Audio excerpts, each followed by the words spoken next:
Alrighty there, and welcome back to our Blender 2.79b tutorial series. And so we're just going to start it off hot today by talking about a feature in Blender that I haven't even mentioned in a previous video. And that is the Evolve button, which I consider to be a secret feature because I find that a lot of people don't know what it does, or don't even know that it exists, which I find very odd because it's extremely important. As you can see, it's right here in the top right corner of your screen. And basically what it does is it evolves Blender. So if you go ahead and give that a right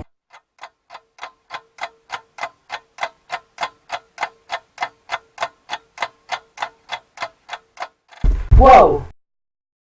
Wow. It seems like that worked pretty well. Check it out, we are now in Blender version 2.8. Okay, so I have a confession to make. In case you didn't get it, there's no such thing as the Evolve button. What I actually did was I right-clicked on that model that I made, and then I made a cut, and then I opened up Blender 2.8. So, basically, Blender 2.8 is the newest version of Blender, and as you can see, it's pretty much entirely revamped. Now, right now I have a theme on, so there's a little bit of difference in the colors. So for the time being, I'm just going to go in here, edit actual, and go to user preferences, and then I'm going to click on themes. I'm just going to hit reset to default theme for the time being, because that's just simple for you to understand, because I don't want you seeing colors and associating them with things that those colors are associated in your version of the program. So basically, we're just going to talk about the differences and the changes that have been made in Blender 2.8. I'm trying to get you used to the new interface, new UI, and it's just going to be all around pretty good. So I think we're just going to start off by talking about the very obvious changes. For one thing, the base select is now left click. I know, right? So you no longer select with right click. Right click opens up the object context menu. So basically, if I were, I left click and select the cube. And if I were to go in edit mode and choose face, I guess, left click, select faces, and etc. Basically, everything is left click. That's another thing. Instead of having to hit B to drag select, you can literally just click and drag. In order to do the drag select, you no longer have to do B, then drag, then let go. It's now just drag and let go. Another thing that's a pretty big change considering how long the other way in the community is that the timeline used to play when you hit Alt A. So say I made this animation of this cube moving, right? It would play when I hit Alt A. Now it's been changed, so Alt A is not that anymore. It's actually spacebar, which works out a lot better because that's more accurate. That's more in keeping with other programs of this style, like Maya. Anyways, moving on. Another one of the big changes that's been made is if I go into object mode up here, where it says object mode, it's the drop down menu. As you can see, sculpt mode is not what it used to be. It actually is, but it's not, because sculpt mode, I would recommend not using sculpt mode anymore in this context, because now up here in the editing tab have sculpting. So if I had a UV sphere right there, and I went to sculpt tab, you can see, and it's already got the red matte material. It has all the brushes set up. It has all of the settings for the brushes of properly set up, or proper dynamic topology, which sometimes you don't actually want to use. So I can understand why they didn't include that in the base setting. But the point is that they've now made modeling easier. So that's just UI change, although I do find it quite good. Additionally, they also have a modeling tab, which I don't really find useful because, as far as I can tell, the only difference is that modeling tab doesn't have the timeline at the bottom and it's in edit mode, which I personally don't find the timeline that obstructive, especially if you just do that. But sometimes there are people who just need a clearer workspace, so I guess that's for them. Anyways, moving on. One of the other big changes, in my opinion, in Blender 2.8 is the nodes. Now, if you come here, you'll see you have the viewport, the image editor, the UV editor, the shader editor, the compositing, the text node editor, the video scripter, and the movie clip editor. Now, these are all general. These are where you would find the node editor. So the node editor has actually been swapped out for a shader editor, which personally it's not really that different. It doesn't really change much. Instead of having a diffuse material, by the way, you now have the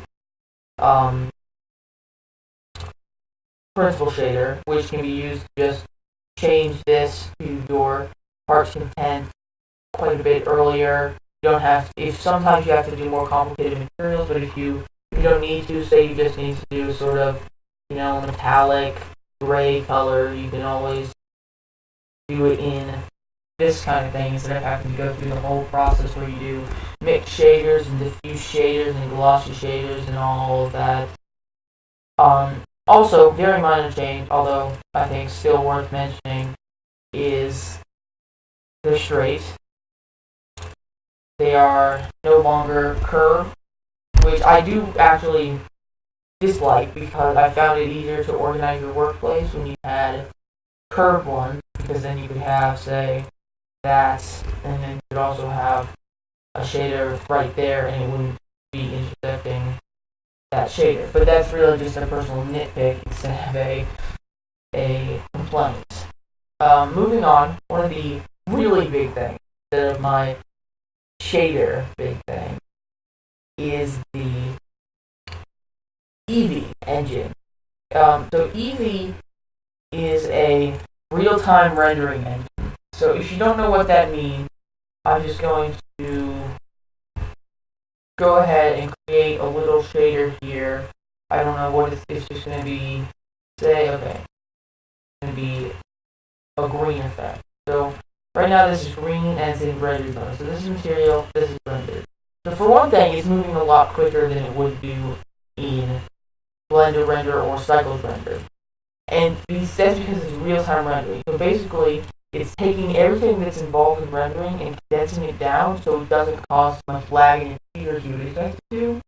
I find it works very well with lights and reflections, etc. But I personally like it because of the fact that you can just view your workspace quite well. And I'll probably end up doing a tutorial on Eevee rendering later on because that's a different kind of thing. It's pretty complex when you actually get into it.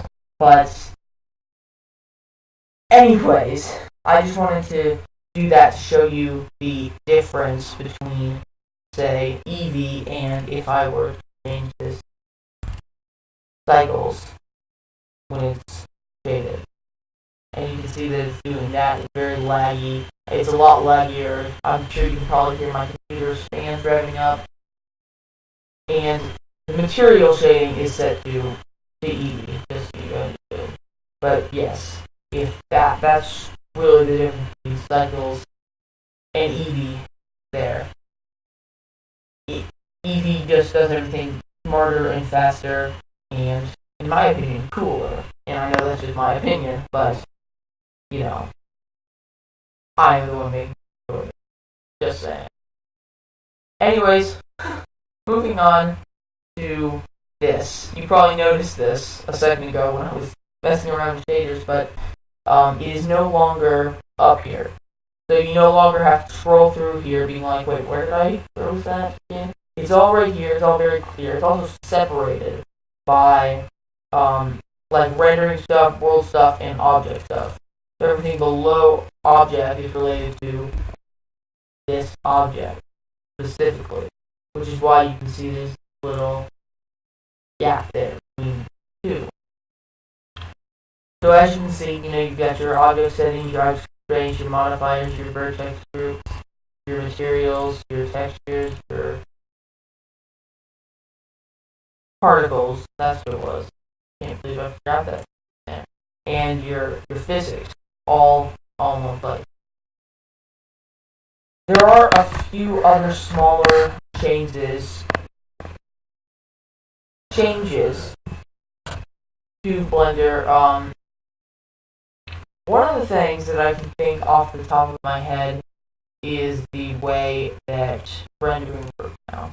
Rendering works in quite a bit of a different way now. I wouldn't say quite a bit of a different way, but you can now have a scene with more than one rendering engine. So say I had Eevee over there. So say I was rendering something in Eevee and I was also rendering something. So say I wanted this to have softer shadows. I didn't want it to have that same bloom effect that I have on this. Because you can see, even though this doesn't have the emission shader, it still has that bloom effect where the light reflecting off from this lamp goes on here and then it still has that really large bloom effect. Now, it's kind of complicated, but you can set this so the rendering engine would be cycles on this and Eevee on this. Very weird, I'm aware, but I can't do it. I'll show you once again. This will all be covered in a later video. Right now, we're just trying to get used to the new changes in Blender 2.8. But yes, that is a big change, and that is very interesting. But we will cover that later. Trying to not trip over my own words here.